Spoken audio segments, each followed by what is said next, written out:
মাংস করার জন্য প্রথমে কড়াটা গরম হয়ে যাওয়ার পরে পরিমাণ মতো তেল ঢেলে নেব। আগে দিয়েছি রিফাইন তেল আর তারপরে দিয়ে দেবো সর্ষের তেল। দুরকম মিক্সড করে রান্না করব। ঘরোয়া মুরগি তো মাংসের গায়ে অনেক চর্বি জমেছিল আর কিছু চর্বি আলাদাভাবে তুলিয়েও রেখেছি। পরিমাণ চিনি দিয়ে দিলাম প্রথমে। চিনিটা দেওয়ার পরে এরকম বুচকুনি মেরে উঠছে আর তারপরে একে একে দিয়ে দেবো সমস্ত কিছু। দিলাম তেজপাতা আর লঙ্কা, শুকনো লঙ্কা। তারপরে একে একে দিয়ে দেবো পেঁয়াজ কুচি, দিয়ে দেবো কাঁচা লঙ্কা, পরে দিয়ে দেবো টমেটো। লাল হয়ে এসেছে, দেখতেই পাচ্ছ, খুবই সুন্দর লাগছিল।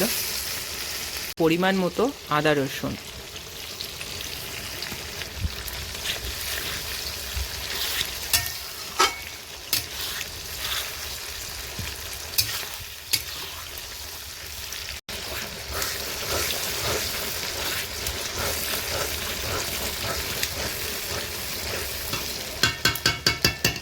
এবার মাংসটা দিয়ে দেবো।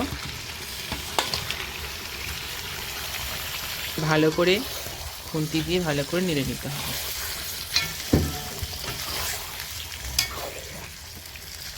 তারপরে আলুগুলো দিয়ে দেবো। তোমরা পারলে আলুগুলো ভেজেও নিতে পারো আর না ভাজতেও পারো। আমি ভাজিনি, আমি কাটা আলু দিয়ে দিয়েছি, তোমরা দেখতেই পাচ্ছ। এবার সুন্দরভাবে খুন্তি দিয়ে নেড়ে নিতে হবে। স্বাদ পরিমাণ নুন, এবার স্বাদ পরিমাণে লঙ্কার গুঁড়ো দিয়ে দিতে হবে, স্বাদ পরিমাণে হলুদ গুঁড়ো করে খুন্তি দিয়ে নেড়ে দিতে হবে।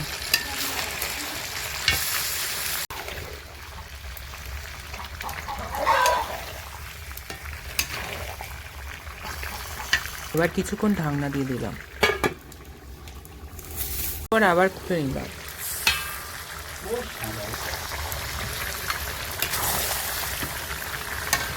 আবার কিছুক্ষণ পর ঢাকনা দিয়ে দেব। এইরকম বারবার ঢাকনা দেওয়ার মধ্যে দিলে মাংসের হাড়ে আর মাংসের মধ্যে নুন ঝালটা ঢোকে।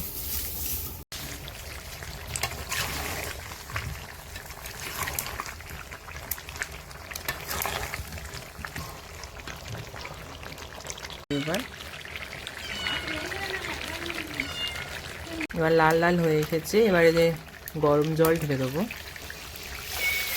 দুইটা সবে দিয়ে দিলাম কারণ গলে যাবে তো।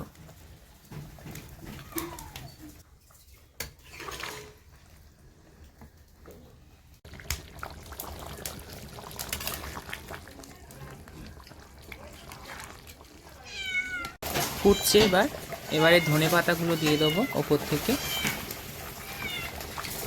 গরম মশলা দিয়ে দিলাম সামান্য পরিমাণে। এবার নামানোর পালা।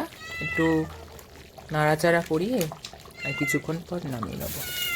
এবার ঢাকনাটা খুলছি। টানা টানা টানা টানা টানা, কি সুন্দর লাগছে, যেন এক্ষুনি খেয়ে নিই। তোমাদের এই রেসিপি ভিডিওটা কেমন লাগলো তোমরা অবশ্যই কমেন্টে জানিও। অবশ্যই চ্যানেলটাকে সাবস্ক্রাইব করো বন্ধুরা। ধন্যবাদ।